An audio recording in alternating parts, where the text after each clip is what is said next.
time, put me in, coach. Today we are talking about my Los Angeles Lakers. We're finally on a 2-game winning streak, our first 2 wins of the season. I have 3 things that I didn't like. Before we get into that, like this video, subscribe to the channel, and share this video like an assist, because here we're talking basketball. So you're going to get basketball knowledge, game analysis, and I'm going to cover the biggest stories in the world of basketball. So without further ado, let's get right into the video.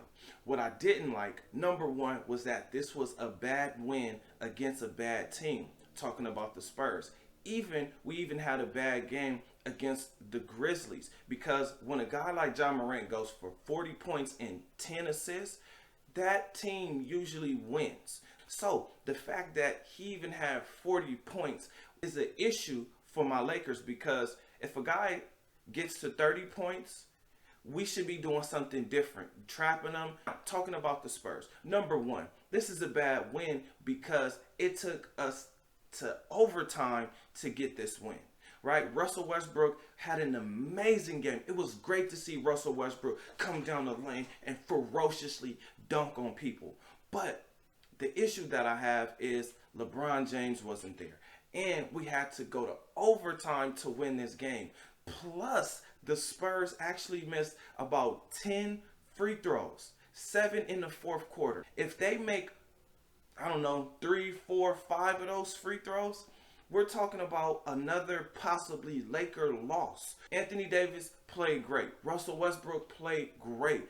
But the blame has to go on Carmelo Anthony, because he had 28 points against the Grizzlies, and then he followed that up with 4 points where he pretty much missed every single shot. Russell Westbrook in a high screening role with AD or Carmelo Anthony, where Carmelo Anthony could actually make a quick decision and score the ball. Whether he shoots it or whether he goes to the basket, just make a quicker decision. Number 2, I'm getting tired of seeing guys go crazy on my Lakers. First of all, we got Jakob Poeltl, who went for 27 points and had 14 rebounds. Most people have no clue who he is. I know who he is because I follow basketball. He was a guy who came from the Raptors. He was one of the players in that Kawhi Leonard trade. But he doesn't average that many points. I believe his career average is about 6 points per game. So the fact that he had 27 says a lot about my Laker defense. That is something that we must clean up. We do have some defenders out there. Kent Bazemore. We have Anthony Davis, who gave us 4 blocks. We have Dwight Howard and DeAndre Jordan, who gave us 2 blocks apiece. We got to stop the guards. They did a great job defending DeJounte Murray, because even though he had a triple-double, he shot the ball a lot of times and he missed pretty much every single time. He realizes that the Spurs do not have an all-star or a superstar, and the next guy up is him. So he had a good game, but it was bad in the sense that he was not efficient scoring the basketball. Lonnie Walker and Vassell, they also had pretty good games. Lonnie Walker, I believe, should be starting for this team, or he should be on another team, because he's a young athletic guard that is capable of getting high. I've seen him. So I would like to see Lonnie Walker the fourth actually be on a different team and have more opportunity to actually show what he can do, because he might actually be a key role player. The Lakers, when it comes to defense, we also have to get used to stopping the hot guy. The hot guy was Jakob Poeltl and Lonnie Walker.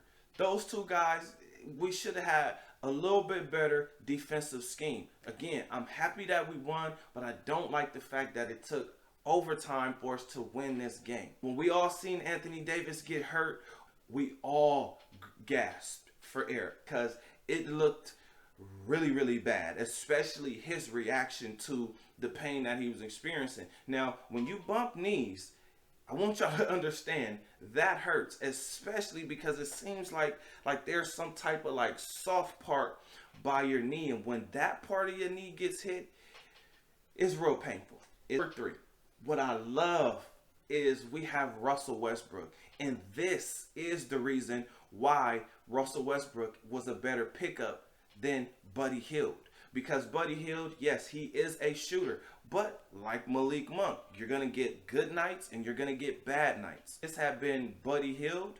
Would we be expecting Rondo to play a lot of minutes? Because if so, we probably really would have struggled, right? Because Rondo didn't really have an amazing game. He had an okay game. So when you have a guy like Russell Westbrook who can take over games by ferociously coming down the lane and just dunking on people, he actually made a key three-pointer at the end of the game. But we have to see all three guys playing together. They have to figure out how to stagger the minutes. Russell Westbrook may not have to actually go to the bench, but maybe you stagger his minutes by taking him out a little bit sooner and bringing in Rondo just to kind of help that unit coexist better.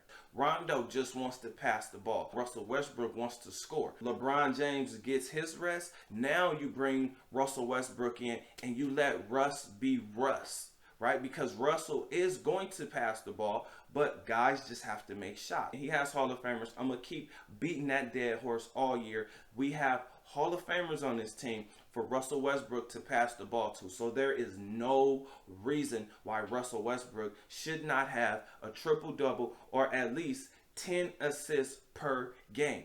Russell Westbrook just needs to do a little bit better job of making sure he gets guys open. But I can't criticize him too much because we needed him to do every single thing that he did. His energy, his effort is the reason why the Lakers won this game. But his energy, effort is the reason why LeBron James can sit out a game, can rest, can go to the bench and catch his breath. That's why Russell Westbrook is there. But the issue with Russell Westbrook, which is part of number 3, my third reason, is we have to really figure out, or the Lakers, the coach has to really figure out how to maximize Russell Westbrook. I think it's really simple. If Russell Westbrook does not have the ball, he should be cutting to the basket. If he does have the ball, he should be penetrating, but mostly using a pick and roll because they have to respect him going to the basket. So I'm thankful that my Lakers got 2 wins. They were ugly wins, but they were wins. We can work with that. I'll take it. Now, if there's any other topic that you guys would like to see me talk about, comment under below. What team do you have your eye on? What team is the most exciting for you to see? I'll see you guys on the next video. Peace.